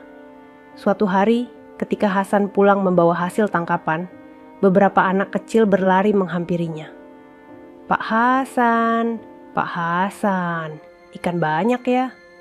Hasan tertawa kecil, menepuk kepala mereka. "Iya, insya Allah cukup buat makan banyak keluarga." Anak-anak itu bersorak gembira. Orang tua mereka ikut tersenyum, merasa tenang karena Hasan kini menjadi tumpuan harapan baru di desa. Malamnya, Hasan duduk di teras rumah sambil menatap bintang. Di tangannya, ia memegang sebongkah emas yang masih tersisa. Ia belum menjual semuanya, karena ia tahu rezeki yang besar harus digunakan dengan bijak. "Ya Allah," bisiknya, "aku tidak ingin harta ini merusak diriku. Aku hanya ingin Engkau ridha. Jika Engkau angkat derajatku di mata manusia, jangan biarkan hatiku sombong. Biarkan aku tetap rendah hati, agar harga diriku bukan karena emas, tapi karena Engkau." Air matanya jatuh lagi, kali ini sebagai tanda syukur. Di balik doa itu, ia sadar, luka yang dulu ditorehkan Lestari memang dalam. Tapi luka itu justru mengajarkannya arti harga diri yang sebenarnya. Harga diri bukan soal dipandang kaya atau miskin oleh orang lain. Harga diri adalah ketika seseorang mampu ikhlas, sabar, dan tetap berbuat baik meski dihina. Dan itulah yang kini Hasan jalani. Lelaki yang dulu dianggap hina, kini berdiri dengan kepala tegak, membawa namanya sendiri, tanpa perlu lagi mengemis pengakuan dari siapapun. Hari-hari di desa Tegalrejo kini terasa berbeda. Nama Hasan disebut hampir di setiap sudut jalan. Ia menjadi sosok yang dibicarakan dengan penuh kekaguman. "Hasan sekarang sudah membantu nelayan lain," kata seseorang di warung kopi. "Anak yatim pun diberinya pakaian dan buku," sambung yang lain. Setiap kabar baik tentang Hasan menyebar seperti angin, masuk ke telinga setiap orang. Tapi di rumah orang tuanya, Lestari duduk termenung. Setiap kali nama itu terdengar, dadanya serasa diremas kuat-kuat. Suatu pagi, Lestari keluar menuju sumur desa. Ia membawa kendi, ingin mengambil air. Beberapa ibu sudah ada di sana, bergantian menimba. Saat melihatnya datang, mereka spontan terdiam sejenak, lalu berbisik-bisik. Itu dia mantan istrinya Hasan. Cantik tapi sayang nggak bisa sabar. Sekarang dia pasti menyesal. Lestari pura-pura tidak mendengar, tapi telinganya panas. Tangannya gemetar saat menarik tali timba. Air yang biasanya jernih kini terasa pahit baginya. Ia buru-buru pergi, meninggalkan sumur dengan wajah menunduk. Di jalan, ia bertemu seorang anak kecil yang berlari sambil memegang buku baru. Anak itu tersenyum riang, lalu berkata lantang kepada temannya, "Ini buku dikasih Pak Hasan." Hati Lestari seakan tersayat. Pak Hasan. Dulu ia memanggil nama itu dengan marah. Sekarang anak-anak menyebutnya dengan hormat. Air matanya nyaris jatuh, tapi ia menahan agar tak terlihat orang. Siangnya, Lestari duduk di teras rumah. Ibunya menatapnya iba. "Nduk, kamu jangan terlalu dipikir. Semua sudah terjadi. Nasi sudah jadi bubur." Lestari menggeleng pelan. Suaranya lirih. "Bu, setiap kali aku keluar rumah, aku merasa semua mata menatapku. Semua orang tahu aku yang menghina Hasan di depan pantai. Semua orang tahu aku yang membuangnya. Sekarang aku malu, Bu. Aku gak sanggup." Air matanya mengalir deras. Ibunya hanya bisa menghela napas panjang, tak tahu lagi bagaimana menenangkan. Malam itu, Lestari tak bisa tidur. Ia bolak-balik di atas tikar, kepalanya penuh suara-suara. "Aku malu punya suami kayak kamu. Aku mau cerai." Kata-katanya sendiri di pantai waktu itu terus terngiang. Ia menutup telinga dengan kedua tangan, tapi suara itu makin keras. Ia menjerit pelan, "Cukup, berhenti, aku gak kuat lagi." Tangisnya pecah di tengah malam, membuat ibunya terbangun dan mengetuk pintu kamar. "Nduk, kenapa? Jangan begini, tolong kuat." Tapi Lestari hanya menangis tanpa henti. Sementara itu, Hasan justru makin tegak melangkah. Ia duduk di balai desa bersama para tetua, membicarakan koperasi nelayan. Ia tersenyum ketika warga mendukung idenya. Hidupnya kini tak lagi tentang dirinya sendiri, tapi tentang banyak orang. Orang-orang desa berkata, "Hasan ini memang pantas jadi panutan. Allah benar-benar angkat derajatnya." Kalimat itu terdengar sampai ke telinga Lestari. Hatinya makin hancur. Hari berikutnya, Lestari mencoba berjalan ke pasar. Tapi langkahnya berat. Orang-orang masih menatapnya dengan tatapan aneh. Ada yang iba, ada yang mencibir, ada pula yang terang-terangan berkata, "Kalau saja dulu kamu sabar, sekarang kamu sudah hidup enak." Lestari menunduk dalam-dalam. Wajahnya memerah. Ia buru-buru pulang tanpa membeli apapun. Sesampainya di rumah, ia masuk kamar, menutup pintu, dan menangis terseduh. "Ya Allah, aku gak kuat. Aku malu dengan semua orang. Aku malu dengan diriku sendiri." Di malam sunyi, Lestari keluar ke halaman, menatap langit penuh bintang. Ia berbisik lirih, "Hasan, kamu sekarang berdiri tegak, sedangkan aku jatuh terpuruk. Kamu dihormati, aku dihina. Semua ini salahku. Aku yang buta, aku yang congkak. Aku yang menghancurkan hidupku sendiri." Air matanya jatuh tak terbendung.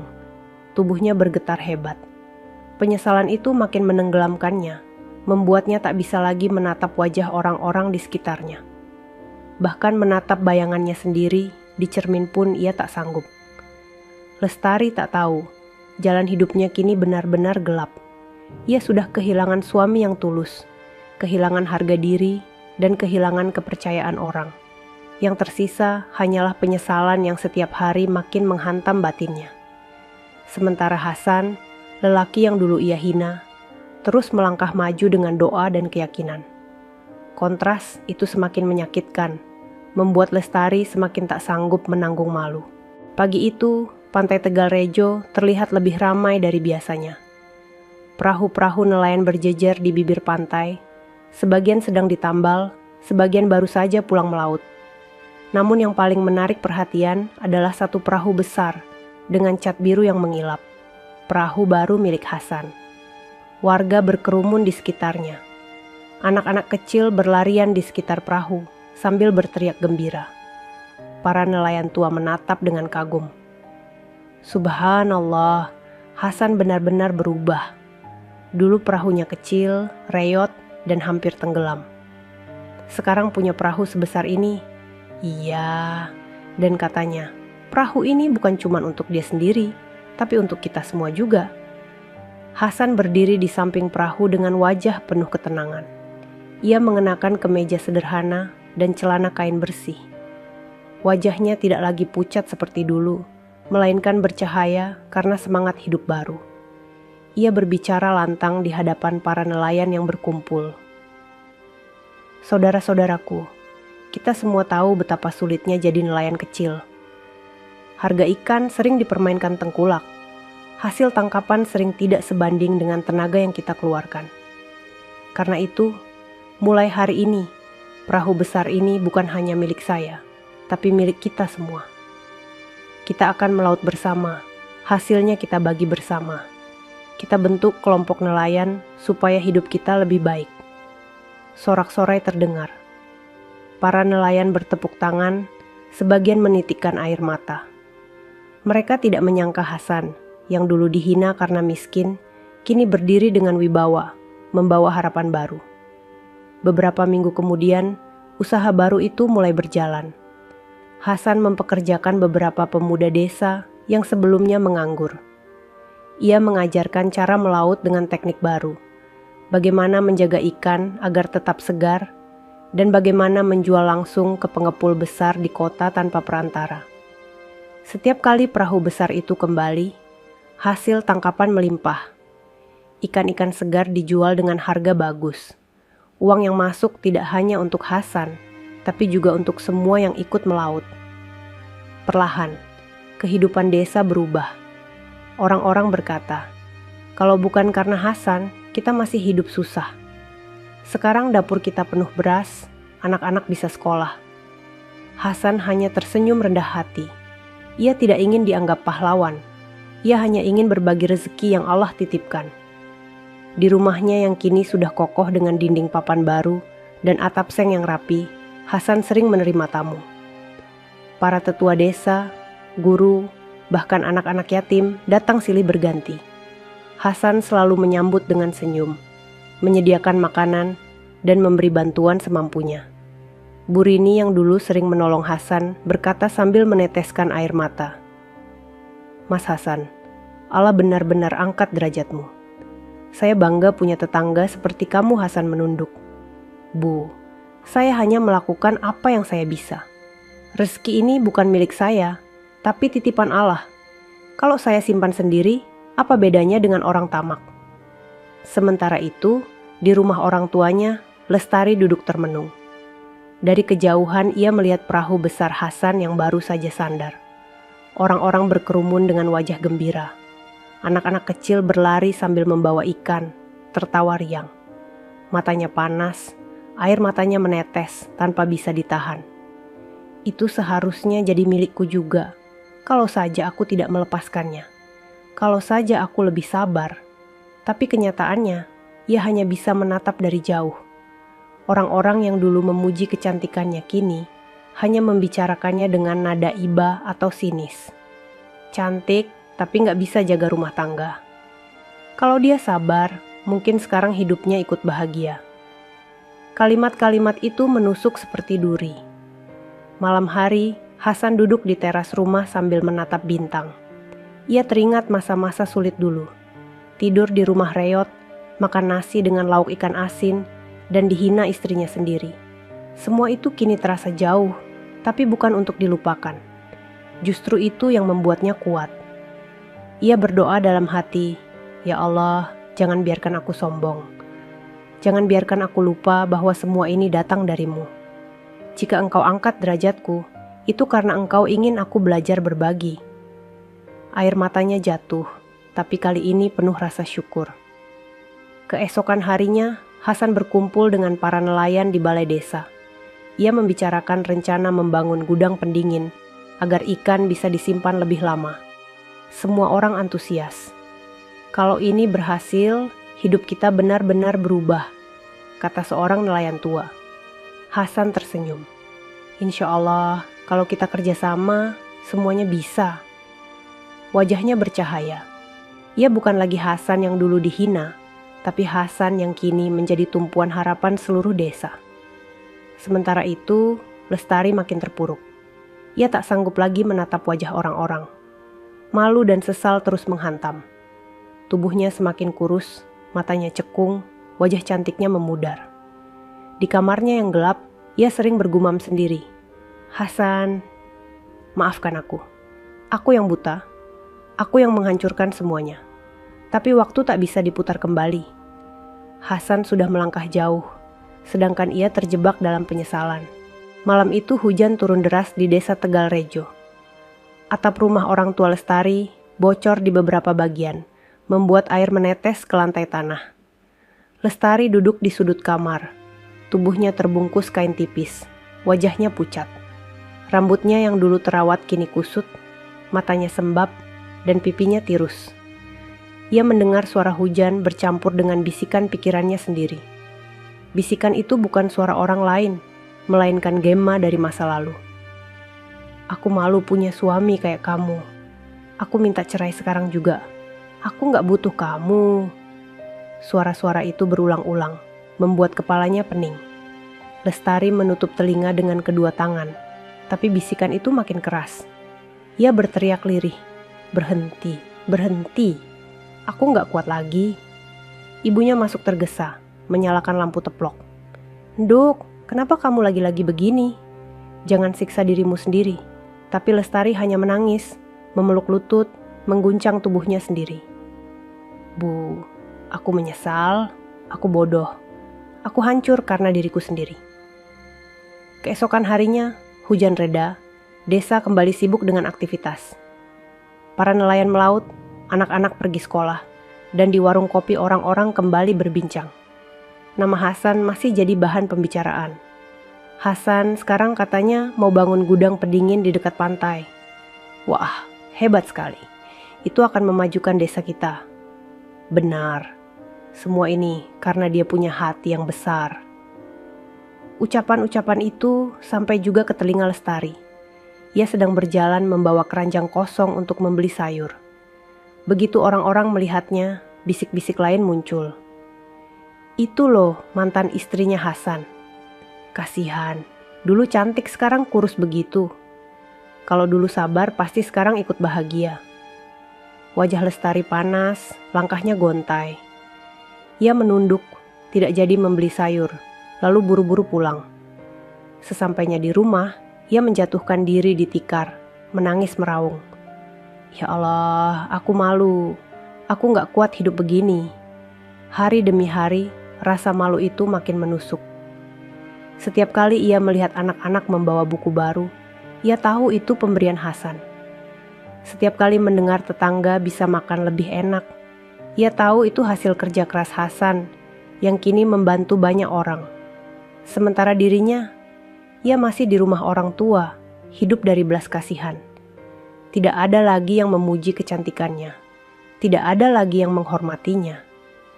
Yang tersisa hanya cibiran, tatapan iba, dan penyesalan yang tak berujung. Malam-malamnya semakin berat. Ia sulit tidur, setiap kali memejamkan mata bayangan Hasan muncul. Wajahnya yang dulu lelah tapi penuh ketulusan, kini digantikan sosok Hasan yang tegak dan berwibawa.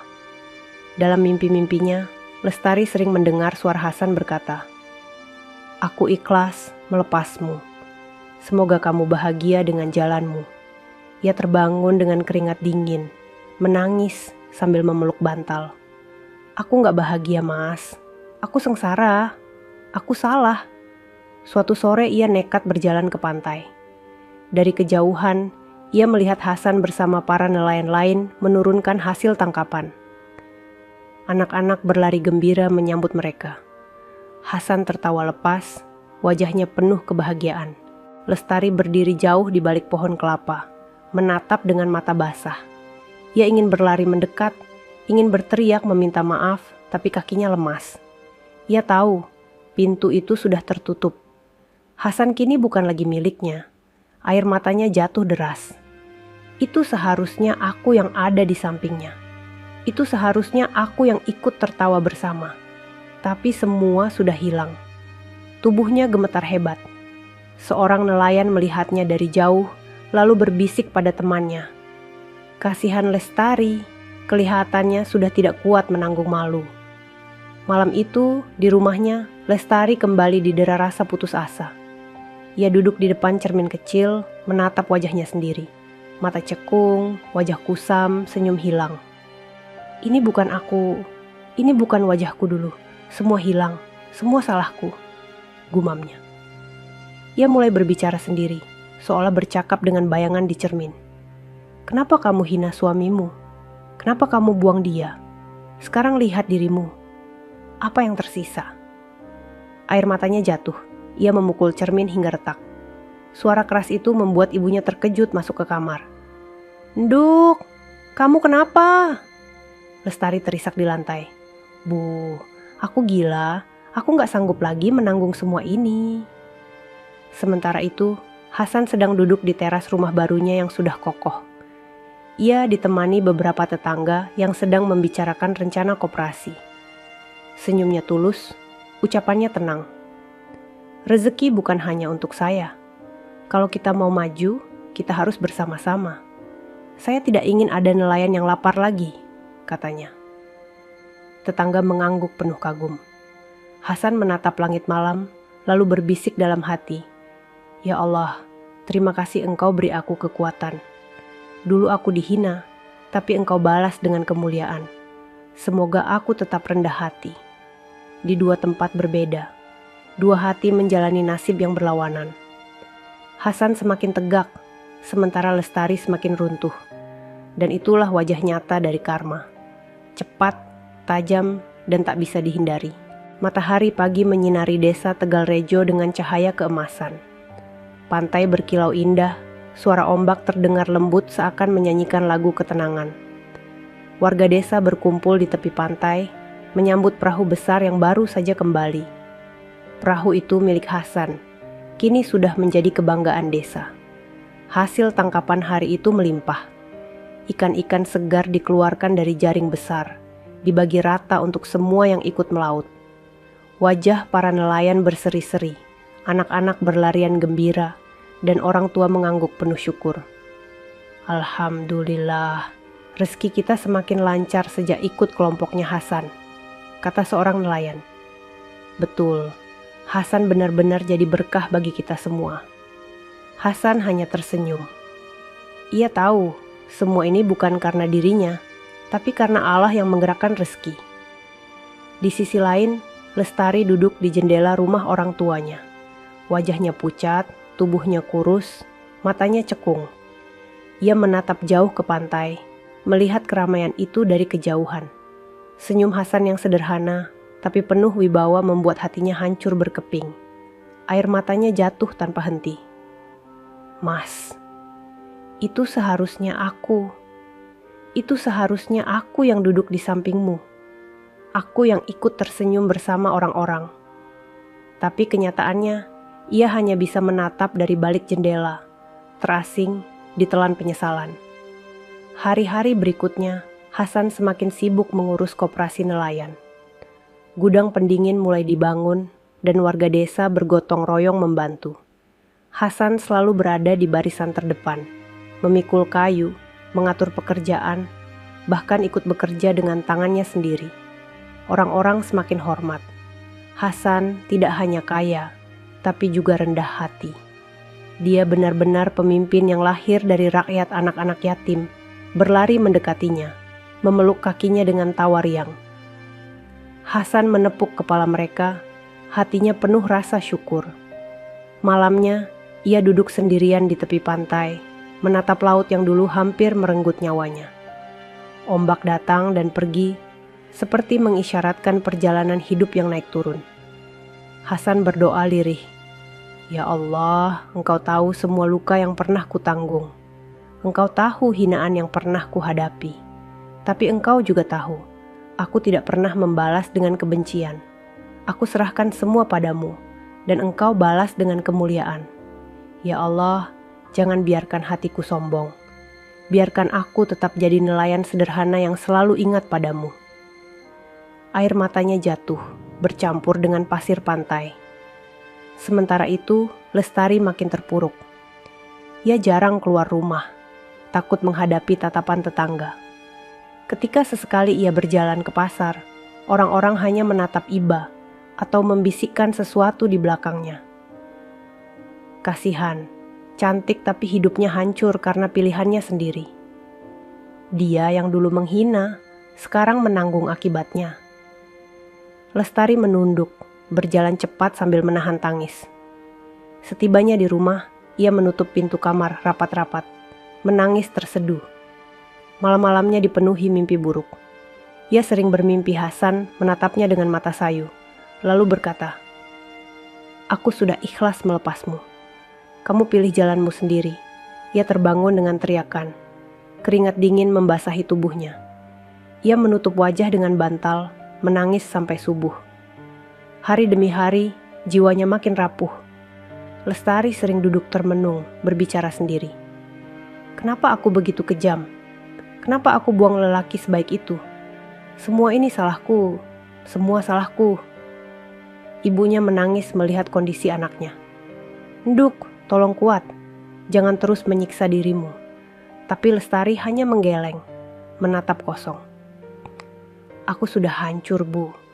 Aku gak bisa lagi menatap dunia. Aku gak punya apa-apa selain penyesalan." Suatu sore, ketika Hasan berjalan melewati jalan desa, ia melihat Lestari dari jauh. Wanita itu berdiri di teras rumah, tubuhnya kurus, wajahnya muram. Hasan berhenti sejenak, menatapnya dengan iba. Dalam hati ia berbisik, "Ya Allah, ampuni dia. Jangan biarkan dia semakin tenggelam dalam penyesalan. Beri dia ketenangan, meski tidak bersamaku." Hasan lalu melanjutkan langkahnya, tanpa berkata apa-apa. Lestari hanya bisa menatap punggungnya yang menjauh, air matanya kembali jatuh. "Mas, maafkan aku," gumamnya lirih. Malam itu, Hasan kembali duduk di teras rumahnya. Angin laut bertiup pelan, bintang bertaburan di langit. Ia menutup mata, mengangkat tangan, berdoa dengan khusyuk. "Ya Allah, Engkau Maha Adil. Engkau membuktikan bahwa hinaan manusia bukanlah akhir. Engkau menunjukkan bahwa kesabaran selalu berbuah manis. Aku pasrahkan seluruh hidupku padamu. Semoga Engkau ridhoi langkahku sampai akhir hayat." Doa itu menutup seluruh perjalanan panjangnya. Dari nelayan miskin yang dihina, hampir mati di laut, diceraikan dengan hina, hingga akhirnya menjadi sosok yang dihormati. Semua itu ia jalani dengan sabar, ikhlas, dan doa yang tak pernah putus. Sedangkan Lestari di kamarnya yang gelap hanya bisa menangis tanpa henti. Penyesalan menelannya bulat-bulat, membuat jiwanya semakin rapuh. Orang-orang desa menggeleng berkata, "Karma memang cepat. Siapa yang menghina akan merasakan akibatnya sendiri." Di pantai, ombak terus datang dan pergi. Seperti perjalanan hidup Hasan. Kadang tenang, kadang badai, tapi akhirnya selalu kembali ke ketenangan. Dan di setiap hembusan angin laut, doa seorang nelayan sederhana terus melayang ke langit, mengetuk pintu langit dengan keikhlasan. Sahabat semuanya, itulah akhir dari cerita kita hari ini. Semoga kisah tadi bisa menjadi pelajaran hidup yang berarti untuk kita semua. Sebelum video ini ditutup, kalau sahabat suka dengan cerita seperti ini, jangan lupa klik tombol suka, bagikan ke teman-teman, dan pastikan sudah subscribe channel Deretan Hikmah, supaya sahabat tidak ketinggalan cerita-cerita menarik dan penuh makna lainnya. Terima kasih banyak atas waktunya. Wassalamualaikum warahmatullahi wabarakatuh.